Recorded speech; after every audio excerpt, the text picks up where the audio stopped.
I was in college in, gosh, one of my earliest years, freshman or junior year. I started college actually while I was still in high school. I was taking I had a job that kept me busy Tuesday, Thursday, Friday nights, and worked weekends. And then I was also going to college on Monday and Wednesday nights. And I did that throughout my senior year. So by the time I actually got into my actual freshman year, I had a good start, like with 12 credits down to my name, and was able then to get a running head start on what was going on.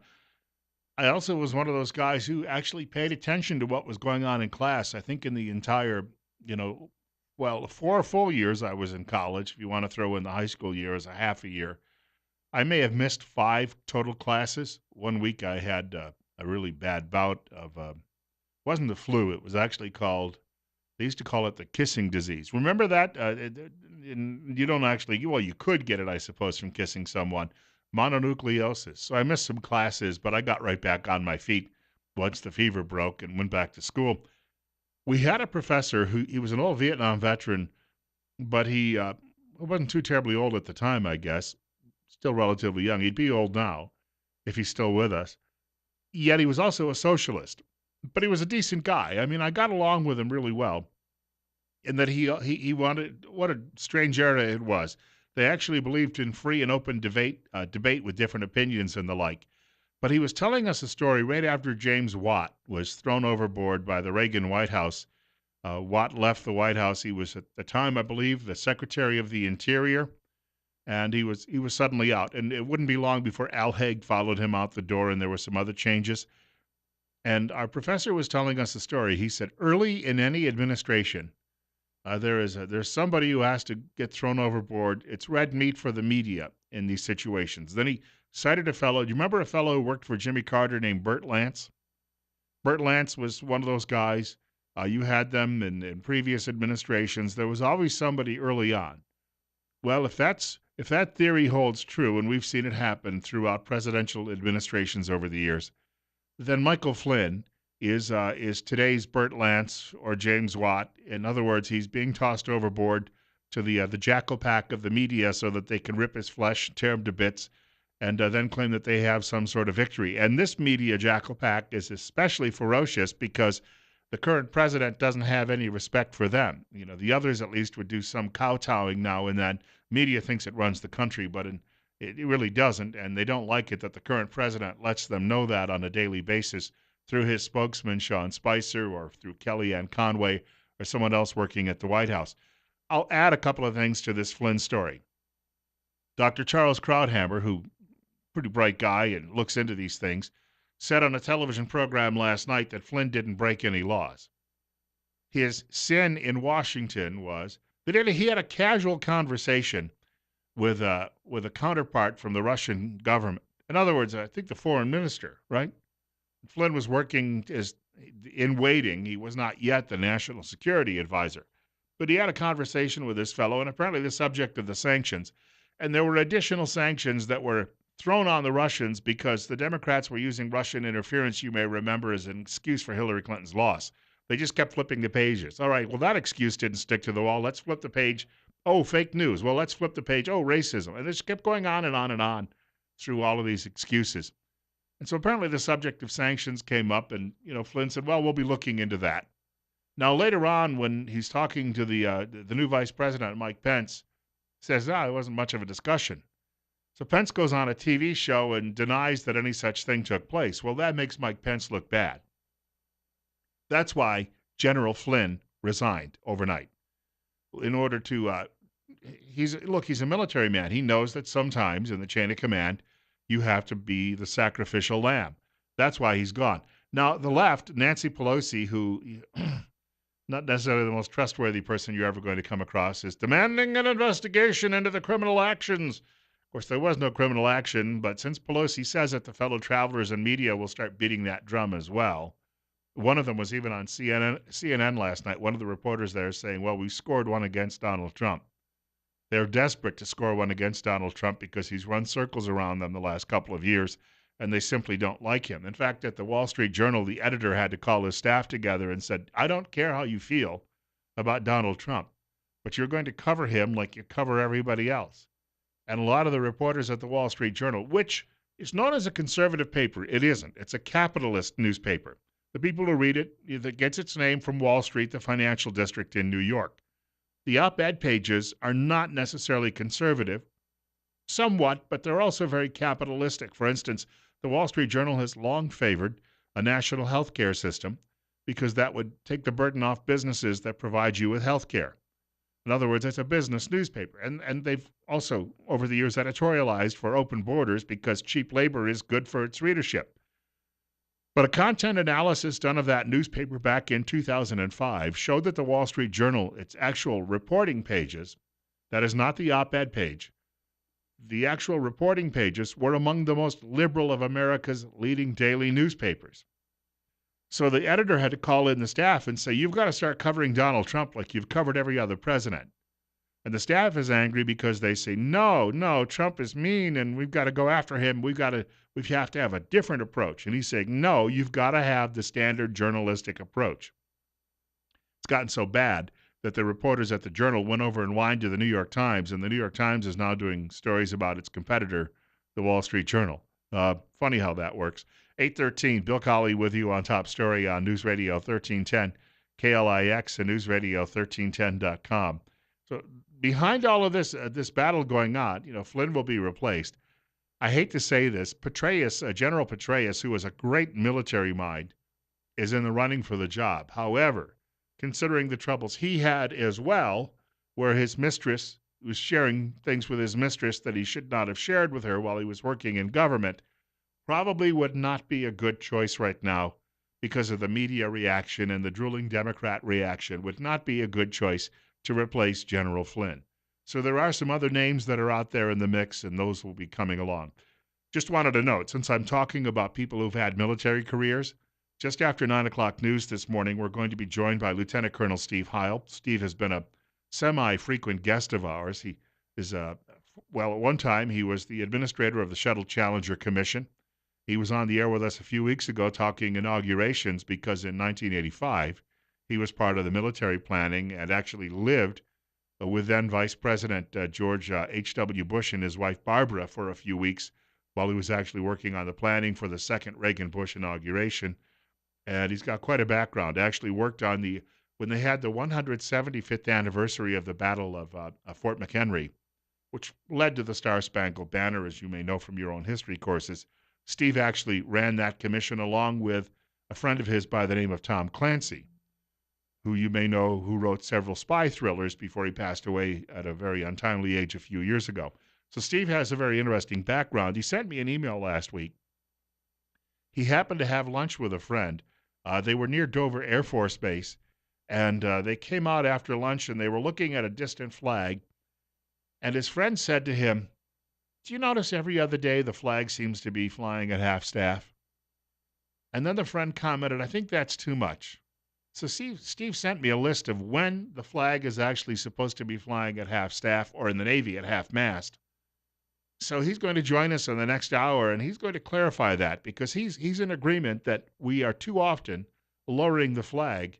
The dog catcher does an important job in your community, but when the dog catcher dies, do we lower the flag? I may be, using that as an exaggerated hyperbole, if you will. But I'm trying to make a point here, and that's what he's going to do with us in the next hour of the show. So that's on the way. He may also have some reflections because Hal Moore died over the weekend. If you ever saw the movie, I have the book on the shelf at home as well.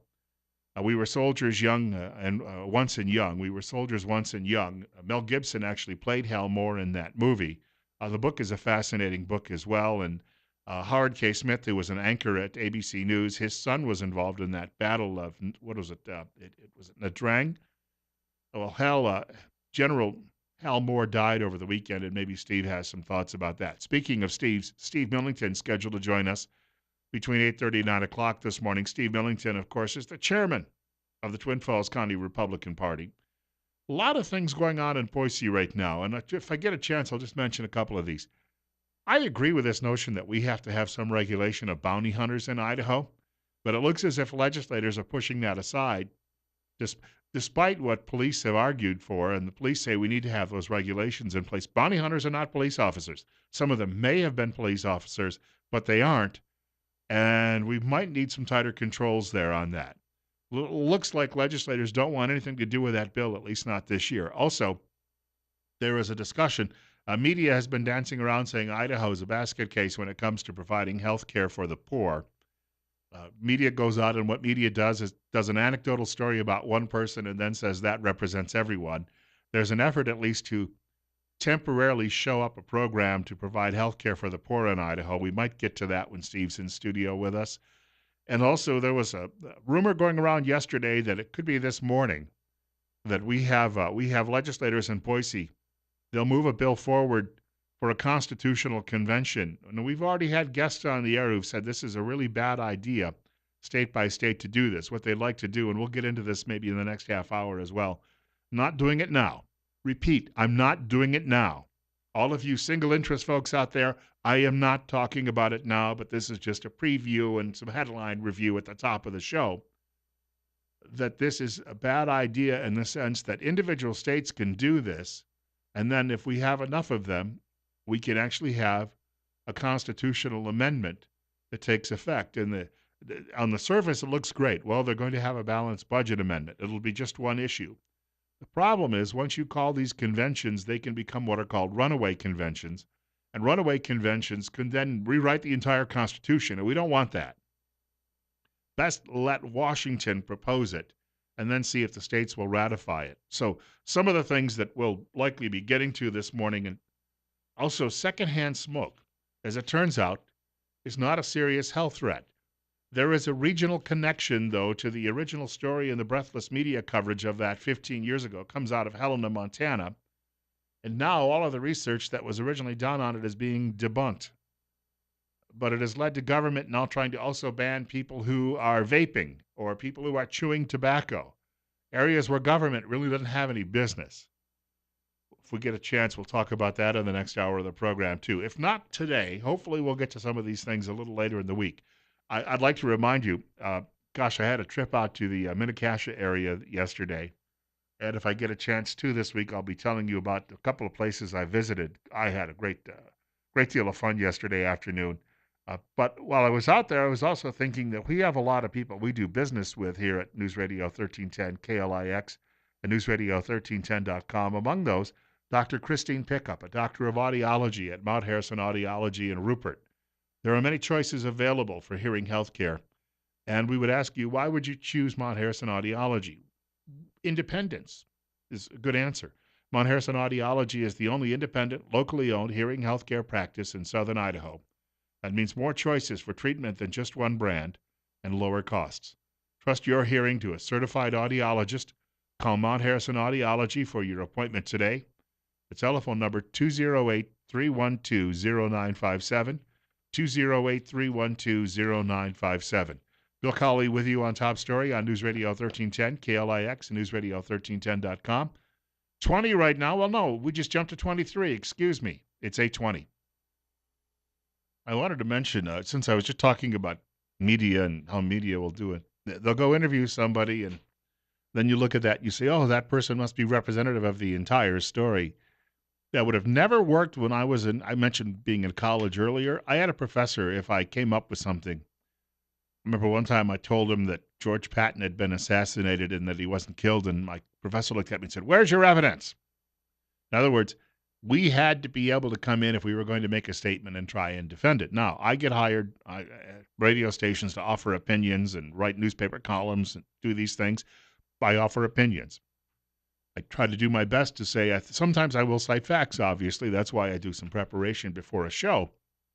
But I bring this up because media often will drift off into these anecdotal pieces of evidence. Jane Smith doesn't have health insurance because the Republicans in Idaho are mean. And Jane can't afford insurance, so she's got a festering sore on her legs, and she's going to die, and it's going to be Republicans' fault. Well, I want you to stand back for a minute. Think about that. There are a lot of people out there who may not have insurance just because they simply think, I'll throw the dice here. I'll risk it. And maybe media needs to look more at those things. However, there are days when I think media actually gets it right.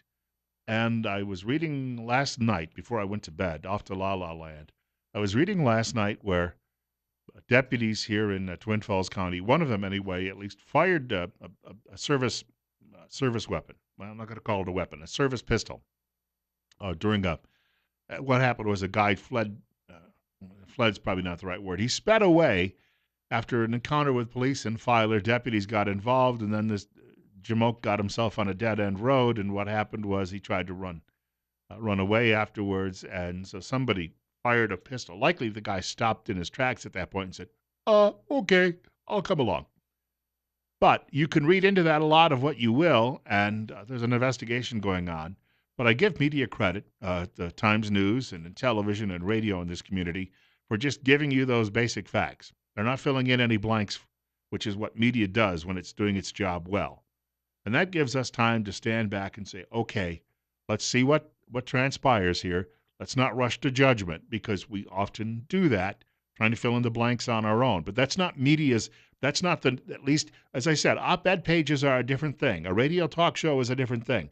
But on the front pages and on our website and what we have in our newscast, it's supposed to be just straightforward like that. And media in this valley did its job well on that story. Quick note, I wanted to mention Steve Millington will be joining us in a couple of minutes. I also wanted to mention our friends at Waddell & Reed here in Twin Falls. Now, I was listening to the radio driving back yesterday, and I heard somebody talking about preparing for the day you're going to no longer work. But you have a lot of things you actually prepare for in life, which means it's never too early to drop in and see somebody when it comes to investing your money, putting your money to work. Waddell & Reed has been doing this for people since 1937. One of the oldest firms in the country to offer mutual funds. Waddell & Reed owns and manages 2 mutual fund families, and Waddell & Reed here in Twin Falls will invest with a conservative nature. Obviously, they know what they're doing after 8 decades in business. They like to work with you individually as a client to take a focused approach to what you're doing, build proper expectations, and they'll build these around your needs and your goals. They'll help you manage money. And at Waddell & Reed, they take planning personally. 826, Bill Colley with you on Top Story on News Radio 1310 KLIX and newsradio1310.com. Now, I also want to get on board and say rah-rah to the efforts of the Sheriff's Association in the state of Idaho for backing a bill that looks like it's not going to go very far this year. I pulled this down from the Statesman website this morning, which actually pulled it down from the website of the Post-Register, which apparently got it from a neighbor. Well, everybody works now kind of jointly. It's always been that way with cooperatives, AP and UPI being the most familiar. The House Judiciary Rules and Administration Committee refused to print a bill on Monday that would regulate bounty hunters in Idaho, at least for now. The bill was written by the Idaho Sheriff's Association and presented by lobbyist Michael Kane, who said the bill came in response to 2 recent cases of bounty hunter-related shootings in Idaho. Now, there are people out there who are bounty hunters, and they actually used to be in law enforcement. Those people know what they're doing. But just going out and saying to somebody, here's a bounty hunter badge, come on, we're going to go. It's like getting a posse together in the old movies. Come on, somebody over there at the Smith Ranch has been stealing cattle. Let's go. And then you end up like that movie with Clint Eastwood where they drag him and they throw a rope around his neck and hang him because they don't believe he's got the right bill of sale and they hang the wrong guy. Or the Oxbow incident where they decided to hang somebody and they got the wrong guy. This is high time we did something like this in this state. Law enforcement is spot on 100% about the need to regulate these people if we have them at all. And the question is, why would your legislators back away from such a bill in this particular case? I've got a lot of libertarian leanings, but I also don't believe in anarchy. And I think these people bring us sometimes into a lawless gray area and sometimes into anarchy. And reasonable people would say there's nothing wrong with the idea of regulating what they do. And I know bounty hunter sounds cool because, well, we watched a lot of old Westerns growing up. And golly gee, wasn't it great? Wide open spaces and guys on their horses playing their guitars and singing and, give me land, give me land, give me lots of land. But this is an entirely different matter, what we're dealing with here. This is reality, and it can be dangerous. Short break coming up. Bill Colley with you on Top Story on News Radio 1310, KLIX and newsradio1310.com. We're at 22. coming up on 8:30 this morning, and still a few cold nights ahead. It'll warm up again this week. That means more snowmelt is on the way. Rah, rah, right? I saw some of the remnants of that flooding out in Cache County yesterday. If you're having problems with heating your home during these last days of winter, you've got to give the pros a call at Ramsey Heating and Electric. Ramsey Heating and Electric in Burley will come out and they'll get the job done right. They'll get it done right the first time. Problem-free. Cozy winters are found at Ramsey Heating and Electric, 2600 Overland Avenue in Burley. Telephone number 678-0459. That's 678-0459. Ramsey Heating and Electric, where they sell warm winters and cool summers. Steve Millington coming up in just a few minutes. He's the chairman of the Twin Falls County Republican Party. Joins us between 8:30 and 9 o'clock on Tuesday mornings right here on KLIX.